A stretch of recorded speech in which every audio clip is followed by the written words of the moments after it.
अस्सलाम वालेकुम। Iqbal advocate for Iqbal international law services. आज का जो लीगल लेक्चर है वो रेस जुडिकेटा। ये क्या होता है? देखिए, रेस जुडिकेटा क्या होता है, ये हमारा आज का लीगल लेक्चर है जिस पर हम लीगल लेक्चर डिलीवर कर रहे हैं। देखिए, रेस जुडिकेटा जो कि अंडर सेक्शन 11 है सीपीसी का, जो इसको डील करता है। इसका मकसद ये है कि अगर सेम पार्टियों के दरमियान सेम काज ऑफ एक्शन पर अगर कोई केस पहले से हो चुका है, कोर्ट डिसाइड कर चुकी है, तो दोबारा आप केस फाइल नहीं कर सकते। मकसद ये है कि आप बार बार लिटिगेशन में नहीं जा सकते। एक दफा केस का फैसला हो गया, आप दोबारा उस टॉपिक पर वो सेम पार्टियों के दरमियान केस फाइल नहीं हो सकता। ये रेस जुडिकेटा है, ये ऐड होता है सिर्फ और सिर्फ क्रिमिनल केसों में और फिर सिविल केसों में। याद रखें, फैमिली केसेस में ये बहुत कम इस्तेमाल हो सकता है, खासकर डिवोर्स और खुला के मैटर में तो ये बिल्कुल ही इस्तेमाल नहीं होता। देखिए, इसका मकसद यही होता है कि कम से कम लिटिगेशन जो है वो पैदा की जाए। और अगर इसको अगर हम लफ्ज देखते हैं, जो रेस जुडिकेटा प्रो, ये कहाँ का लफ्ज है? ये दरअसल लेटन लातीनी जबान का एक लफ्ज है।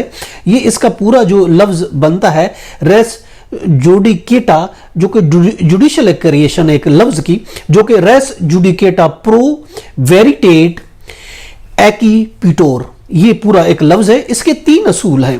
पहला असूल ये है, वो भी लातीनी जबान है, उसका जुमला है जो बता रहे हैं हम उसका, वो है नीमो डेबिट बिज वेक्सारी प्रो ऊना इट इडम कैंसा।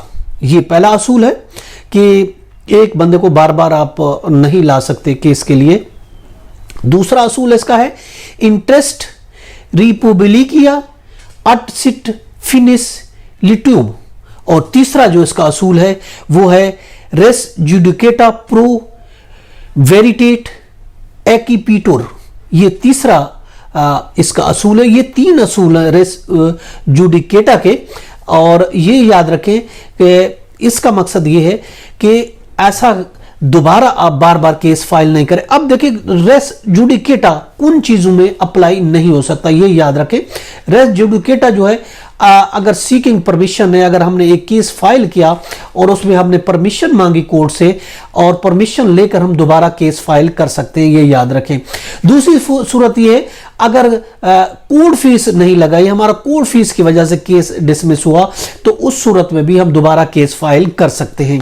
तीसरा जो है जिसमें अप्लाई नहीं होता वो है अगर डिफरेंस पार्टियां हैं।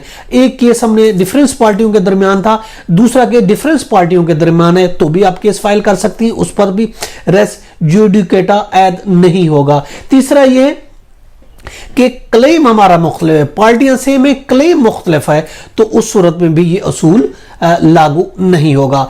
इसके अलावा चौथी ये चीज हम आपको बता रहे हैं, अगर कोई हमारा केस अंडर ऑर्डर 7 रूल 11 में इस बेस पर डिसमिस हो गया है कि हमने कोर्ट फीस अदा नहीं की, तो उस पर भी ये रेस जुडिकेटा ऐड नहीं होगा। इसके लिए रूलिंग भी है, PLJ 2007 सुप्रीम कोर्ट पेज 650 है।